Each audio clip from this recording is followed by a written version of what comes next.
asambleísta. No hay más asambleístas registrados para este debate en este punto. Por lo tanto, le pregunto al señor asambleísta ponente, al asambleísta Albornoz, si hay un texto final de votación. Señor asambleísta Albornoz, por favor.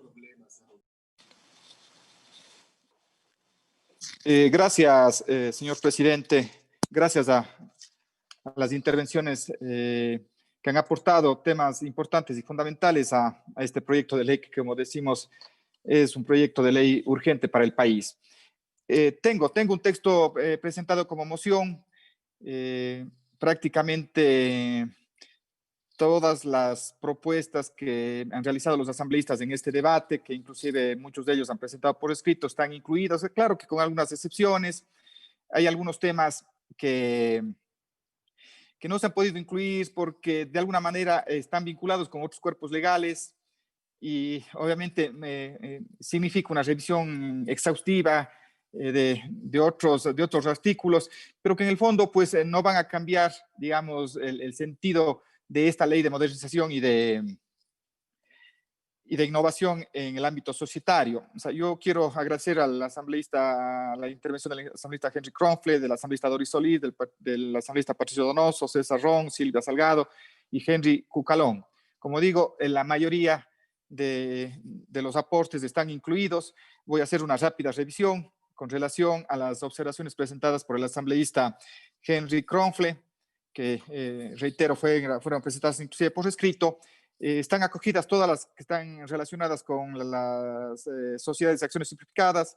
Me refiero al tema de las clases de acciones. Se amplía la emisión de las clases de acciones en ordinarias, acciones preferidas, acciones privilegiadas o acciones con dividendo fijo anual. También lo referente a las disoluciones. Sigo hablando de las sociedades por acciones simplificadas. Se modifica el causal 7 de la disolución de las SAS, con lo cual se establece que el patrimonio neto es negativo por 3 ejercicios económicos consecutivos. También se incorpora el tema de la reactivación de las SAS, se elimina el informe de la Superintendencia de Compañías, Valores y Seguros, con el cual se verifica que no existan otras causales adicionales para la disolución de las SAS. También con relación a las SAS, pues, y en el tema de resolución de conflictos societarios, se incluye el mecanismo de arbitraje si esta ha sido pactada en el estatuto social y la facultad que los administradores puedan acogerse a este mecanismo. Eso con relación a las observaciones del asambleísta Henry Kronfle. Con relación a las observaciones del asambleísta César Ron, que tienen que ver con la disolución, la liquidación y la cancelación, se incluye efectivamente que previo a la emisión del auto de quiebra ejecutoriada se verifique que se han dado cumplimiento al artículo 1 de la ley de concurso preventivo.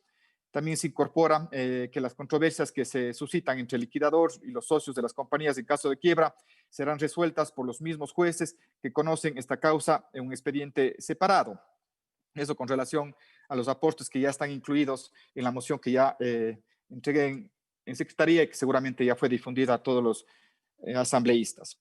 Con relación a, también recibí observaciones por escrito del asambleísta María Mercedes Cuesta sobre certificados tokenizados para acciones de sociedades anónimas y sociedades por acciones simplificadas.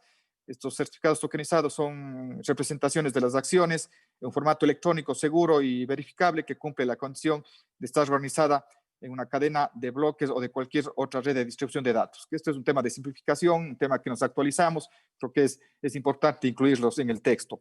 También con relación a la reducción del plazo de 180 días a 90 días para los trámites societarios de la Superintendencia de Compañías, Valores y Seguros, en el plazo de 90 días contados a partir de la publicación del registro oficial de la reforma a la ley de compañías, pues la superintendencia implementará procesos simplificativos vía electrónica.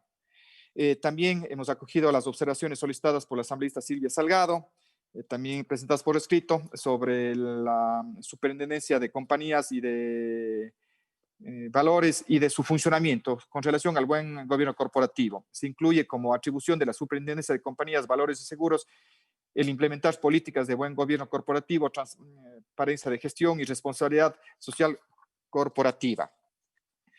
Con relación a las observaciones y aportes presentados por la asambleísta Doris Solís, se incorpora y se acoge lo relacionado con lo que tiene que ver con la resolución de conflictos societarios entre los socios, que puede ir al arbitraje, y a falta de tal disposición, en el estatuto social irán a un juez de lo civil. Es decir, se acoge la propuesta y se incluirá en el texto de la reforma la redacción de acogerse a métodos alternativos de solución de conflictos. Con esta forma se abarca procesos de arbitraje en derecho de mediación. También se acoge el aspecto que está relacionado con incluir la carta de cedente y cesionario al gerente de la compañía con la entrega del título. Se acoge debido a que se incluye un cambio en la redacción en la reforma al artículo 189, en el que se incluirá que la carta de cesión será suscrita tanto por el cedente como por el cesionario. Finalmente, se incluye también lo relacionado con los artículos 377 y 79 que propuso la asambleísta Doris Solís. Se acoge, se propone ampliar el plazo planteado de 3 a 5 años, tomando en consideración que por la emergencia sanitaria varias compañías pueden presentar pérdidas cuyos impactos negativos pueden durar más de 3 años, también se incluye. Y un tema que también fue planteado por la asambleísta Doris Solís, pero también por el asambleísta Patricio Donoso, en el sentido de que para las convocatorias, que actualmente en la ley se habla del 25% de los socios, se planteaba el 10% y luego de hacer una revisión y revisar también legislación comparada, pues creemos que puede ser pertinente el incluir el 15% y se incluiría también esta propuesta presentada por la asambleísta Doris Solís y por la asambleísta Patricio Donoso. Miren, colegas legisladores, siempre es perfectible una ley. Lamentablemente, como es una ley técnica, habría que revisar algunos aspectos que fueron planteados por los colegas asambleístas, muy valiosos, pero claro, se tiene que hacer una revisión integral. Creo que siempre va a ser perfectible un proyecto de ley, pero creo que con estos aportes, con estas incorporaciones, estamos entregándole al país una ley importante. Como decía, es emergente contar con una legislación para reactivar el sector productivo, para generar empleo, conservar el empleo, que facilite su correcto desempeño desde el punto de vista empresarial y así evitar la quiebra y actualizar en función de las nuevas tecnologías todos los procesos societarios que estamos planteando y justamente acoplarse a la nueva normalidad. La pandemia nos obliga a repensar nuestra visión sobre el futuro, sobre el sistema económico, sobre el ambiente, pero también, como digo, sobre el sector productivo, que será vital para ayudarnos a superar la crisis provocada por el COVID-19 y para sentar las bases de una recuperación sostenida, para conseguir una mejor sociedad, un mundo sostenible y más equitativo. En función de eso, me voy a permitir elevar a moción, señor presidente, con el permiso de los colegas asambleístas, la moción.